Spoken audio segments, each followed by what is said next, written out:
This is get posted on the site. So what happens? Usually it just is like this big pile in the side of my room. I appreciate your honesty.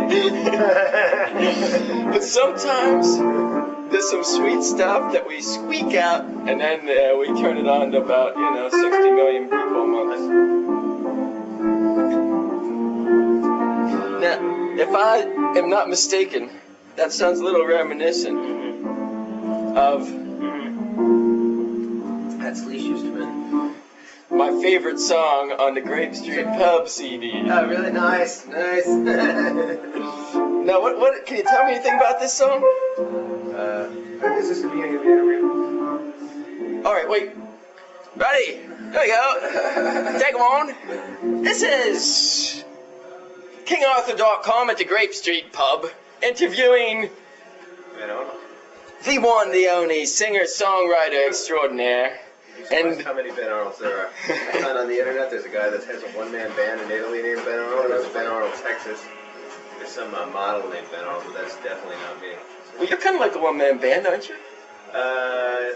Often, yeah. I think I've seen you with, what, an acoustic guitar? I've had an acoustic guitar. I've had a band. I have them all. On keys, I play guitar, keys, I play everything. Write it all, do it. Yeah, I'm one-man band. One-man band. And you hang out with that Monday night musician crowd at the Grape Street Pub. I host the open mic on Monday nights here at the Grape Street Pub every single Monday night. Not some fun or it's what? It's a good time. Yeah, the music's been really, really good lately. It's definitely not just your average open mic. Got a lot of really good jams, a lot of great people, a lot of regular players all the time. Lee Schusterman is just walking by. Gary Lee, a bunch of Leroy Montana, girls from Stargazer, Scoot, that whole bunch. They're by every Monday night. It's a good time. That's what I was like here party every Monday night. You need to start your week with a party. Start on Monday night.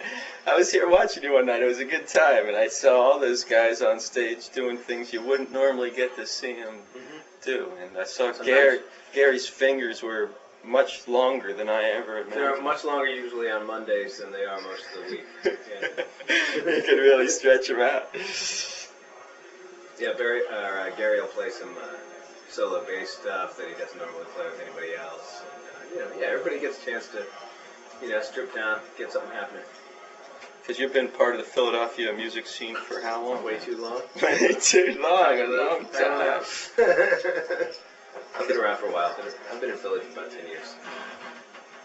I was going to say, I've heard you on the radio now and again. And yeah, they started up, WXPN's been really supportive. They started up playing my first independent CD in '92.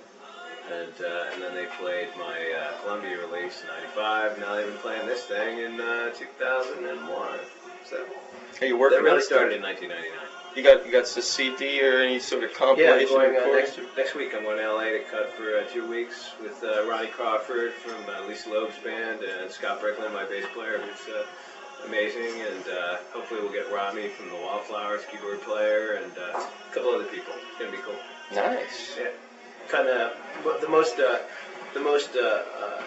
probably the least kind of messed with CD. I'm gonna guess this is gonna be this next one. It's gonna be a lot more just live playing in the studio, a little more rock, a little bit more just livey vibey playing.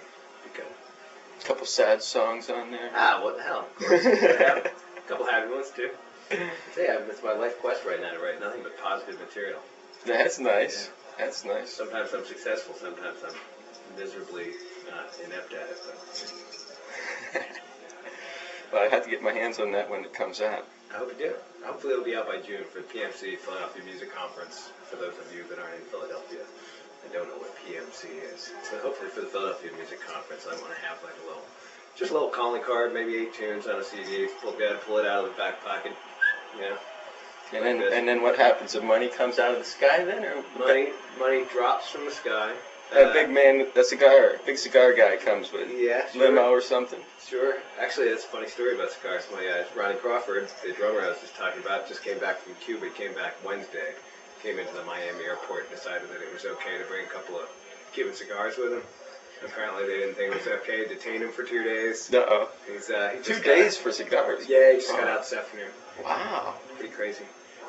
But as far as the CD goes, I can't say I've given up in that respect. I've just stopped, putting all my eggs in one basket, so to speak. I mean, I'm just kind of doing it for the music, and whatever happens after that, happens after that. You already did the big record label deal thing, didn't you? It's more fun doing it by myself, I think. Although some money would be handy. Telethon, it's been on a telethon.